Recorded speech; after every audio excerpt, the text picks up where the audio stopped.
Já tomando como base a rede que a maioria de nós conhecemos, mesmo antes de estudar computação, estudar redes, que é a internet,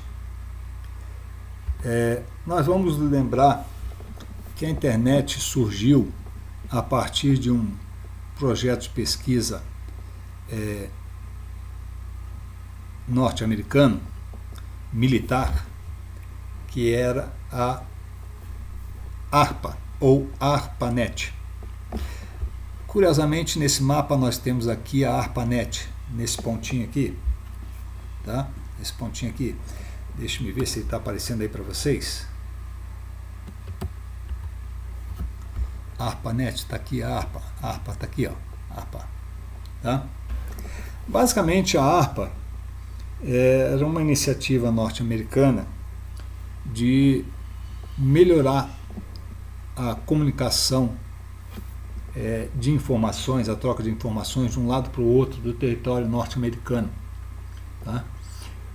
Curiosamente, esse mapa aqui tem um grande acúmulo de pontos do lado leste, na costa leste, e tem um outro acúmulo aqui na costa oeste. Interessante que na costa leste nós temos a ARPA, que era o princípio de tudo, basicamente também porque ele era ligado a Washington ali, que fica nesse pedaço. Era a parte principal. Pentágono, essas coisas, está tudo nessa área aqui. Enquanto que, está aqui a ARPA, enquanto que do lado oeste nós temos alguns pontos como RAND, que era uma corporação que fabricava equipamentos de informação, como a IBM, mas não era a IBM, era outra. E nós temos aqui em cima a Xerox, tá? No caso aqui seria o... não me lembro agora o nome do laboratório da Xerox, PARC.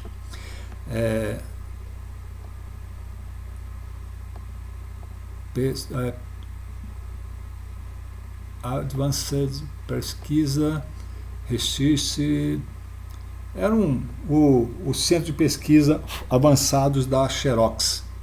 Tá?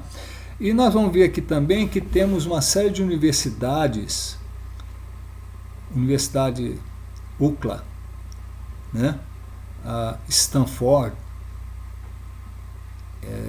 tem um monte de coisa aqui. E do lado de cá, nós temos aqui, nossa, se eu não me engano, é Noruega, e o UCL aqui é a Universidade de Cleveland, se eu não me engano. Não lembro qual é a universidade aqui, mas eu sei que essa aqui é em Londres. Tá? Essa aqui é Londres, Inglaterra. Então a primeira ligação dessa rede da ARPA foi justamente com a Inglaterra.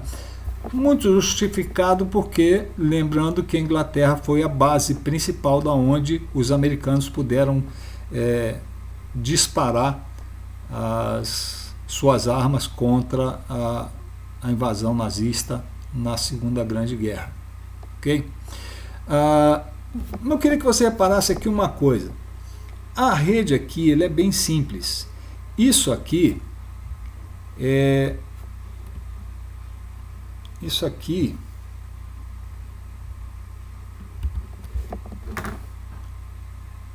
a ARPANET em setembro de 1974. 1974, essa aqui era a configuração da ARPANET, ou seja, do que a gente conhece hoje como internet, basicamente nos Estados Unidos. Tá? A época de Guerra Fria. A Segunda Grande Guerra já tinha acabado, mas tinha muita paranoia entre norte-americanos e russos, e era tal da época da Guerra Fria, desenvolvimento das bombas nucleares. Os americanos já tinham dominado a tecnologia basicamente para tirar o seu desforço aos japoneses que atacaram a base aérea deles, né, norte-americano, e aí os russos também estavam desenvolvendo seus estudos lá. Então nós tínhamos dois países, duas potências nucleares no mundo, basicamente os Estados Unidos e a Rússia, e mais um outro gato pingado ali no meio da conversa, mas o couro mesmo é por ali. Aí qual era o detalhe aqui? Ele já tinha uma rede que já cumpria aqueles 4 requisitos principais: velocidade, confiabilidade, segurança e até a neutralidade. Porque nessa época aqui, já de repente começava a se imaginar o uso da tecnologia para outras coisas além da guerra. Então, olha o MIT aqui, ó. MIT, 2 vezes o MIT. A Harvard,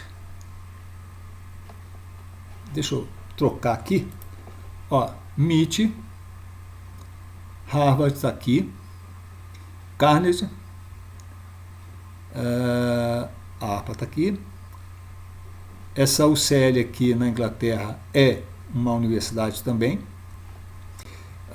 Aqui no meio não tem muita coisa, além de Utah. O USC eu sei que é uma universidade que aparece 2 vezes aqui, mas eu não lembro qual que é.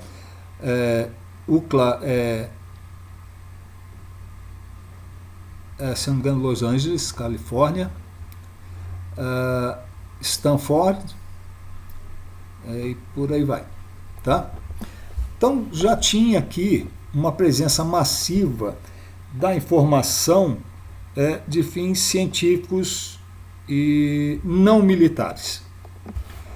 Eu tenho também a Rand, que era uma grande corporação, a Xerox, que era uma corporação que surgiu na época ali, recente, mas ela já estava lá, e outras aqui que eu não consigo identificar para poder dizer para vocês quem é quem na fila do pão aqui, tá? Estou procurando do lado de cá para ver se eu acho mais alguma que eu identifique facilmente como uma empresa, mas eu não consigo perceber. Aí tem uma simbologia aqui para quadrados e para quadrados arredondados, mas eu não me importo aqui não. Então a neutralidade começa a aparecer aqui, a necessidade da neutralidade, porque eu preciso ter tráfego para fins comerciais, enquanto eu tenho tráfegos para fins militares na ARPA, tá? E outras coisinhas mais, com a Inglaterra, a nossa aqui, que se não me engano, Noruega, tá? E eu tenho muita informação científica e informações comerciais, da Xerox, da Rand, por exemplo, estão circulando por aqui. Tá? Eu preciso ter esse troço passando daqui para lá, de lá para cá, e já não é mais aquela... Ou seja, minha rede tem que ser capaz de aceitar qualquer coisa. Isso é neutralidade. Agora vamos falar das... Tendo essas 4 coisas, a minha rede já funciona e bem, eu posso dizer. Mas vamos passar além disso. Vamos dizer que há uma falha numa parte dessa aqui, por exemplo, vamos colocar aqui uma falha entre USCB e UCLA, tá? Então significa que eu não consigo de SDC chegar em FNWS ou na Xerox. A própria Rand não conseguiria passar por aqui, ó, fazer esse percurso aqui para a Xerox. A Rand não conseguiria passar, porque está com uma falha aqui entre a USCB e UCLA, tá? Então vem aqui a primeira necessidade, que é a resiliência. Se houver algum problema num ponto localizado, num link da minha rede, eu preciso que a qualidade do serviço continue sem degradar.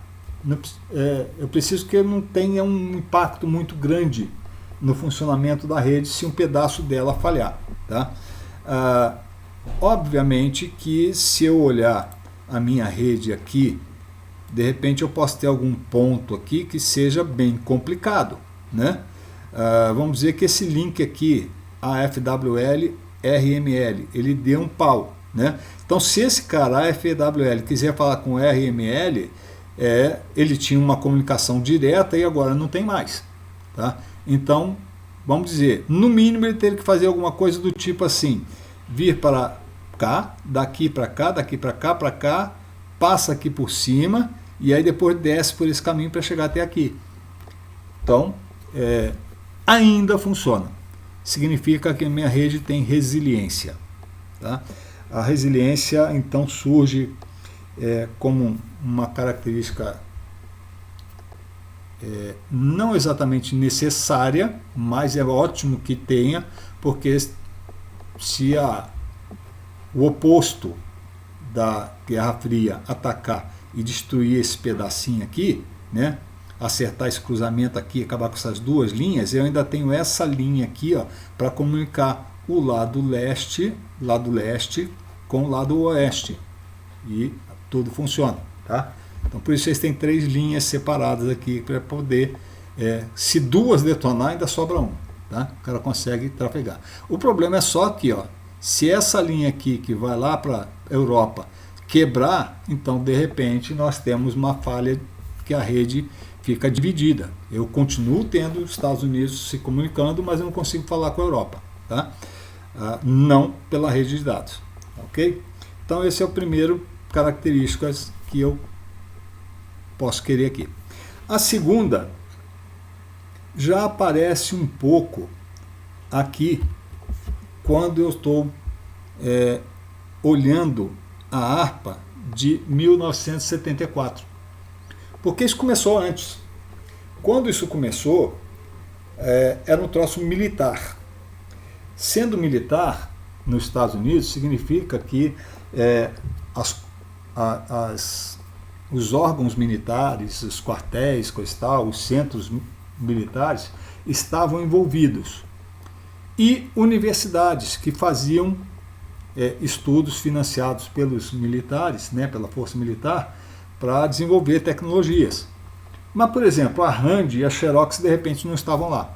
Tá? Nem todas as universidades que estão listadas aqui estavam lá. Muitas universidades aparecem aqui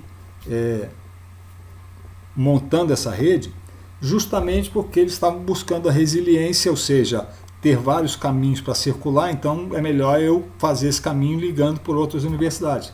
Então, de início, a ARPANET começa com os órgãos militares e as universidades que vão atuar ali desenvolvendo a rede. Tá? Depois ela cresce, ela se adensa, ela tem mais pontos de acesso e distribuição, né?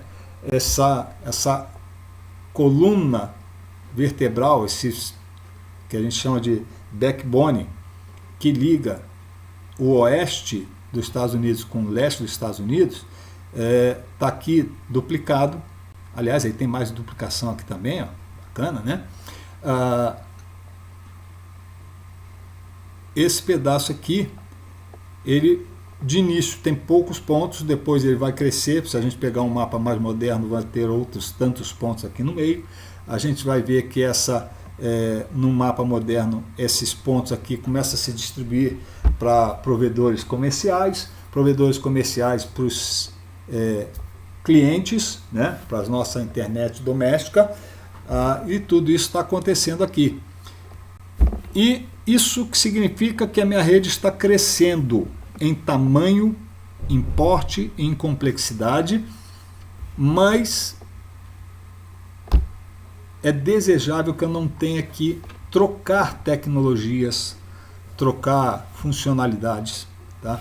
Então, isso é o caráter de escalabilidade da minha rede. A tecnologia de rede deve atender a redes de diferentes portes, além de permitir que eu faça modificações no porte sem degradação do seu serviço. Tá? Isso é escalabilidade.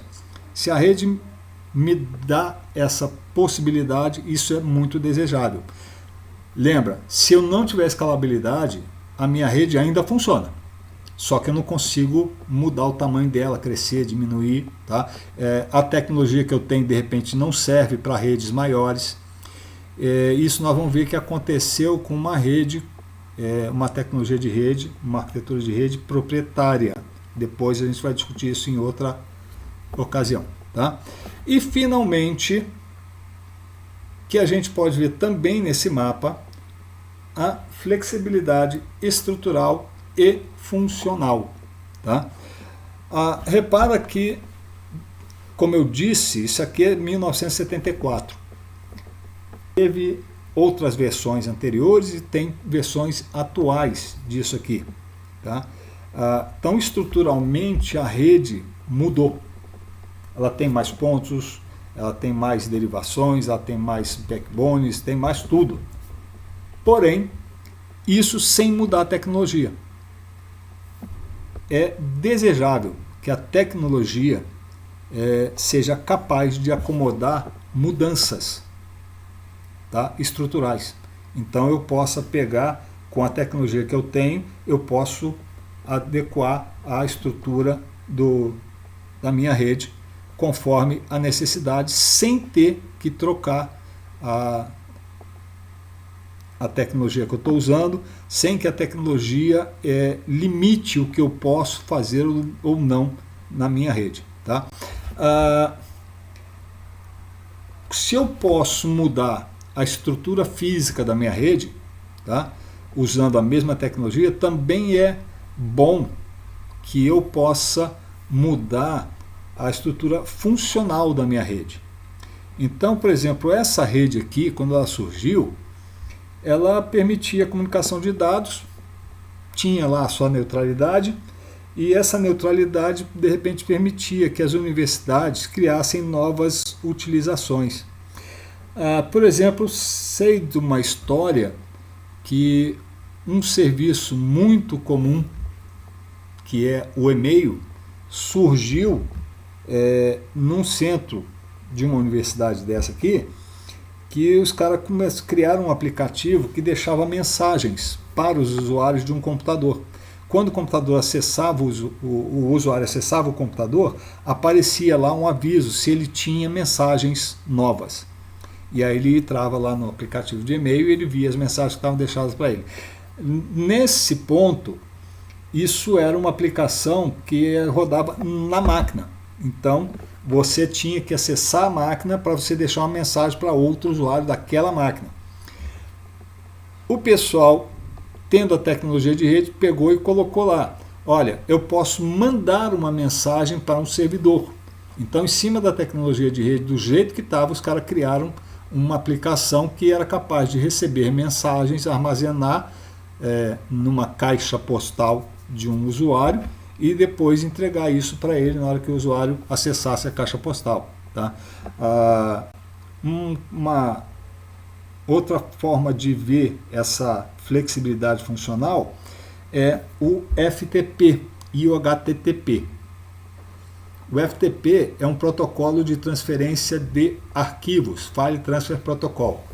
E o HTTP é um protocolo de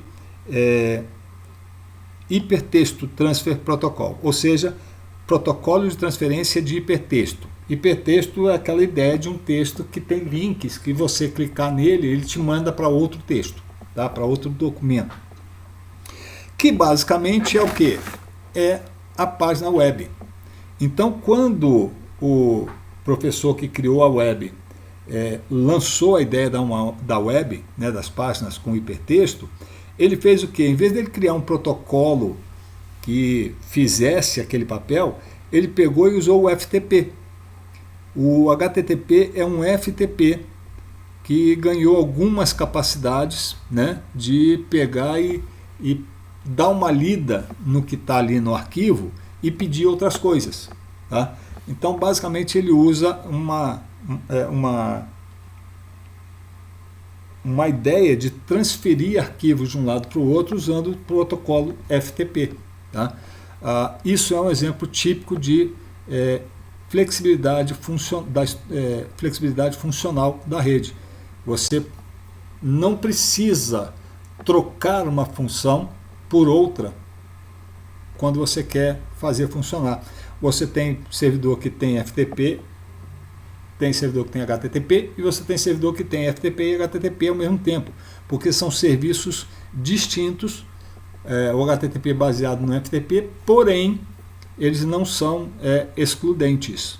né? Simplesmente você pode ter os dois, pode não ter nenhum, pode ter um só e está tudo bem. Tá? A flexibilidade funcional. Então essas aí são as 3 ou 4, quando considerar que a flexibilidade tem estrutural e funcional, que permite a minha rede funcionar melhor do que se eu tiver só as qualidades necessárias. Tá? Então, resiliência, que é a qualidade do serviço da rede não degradar sensivelmente quando tiver uma pane em algum lugar da rede.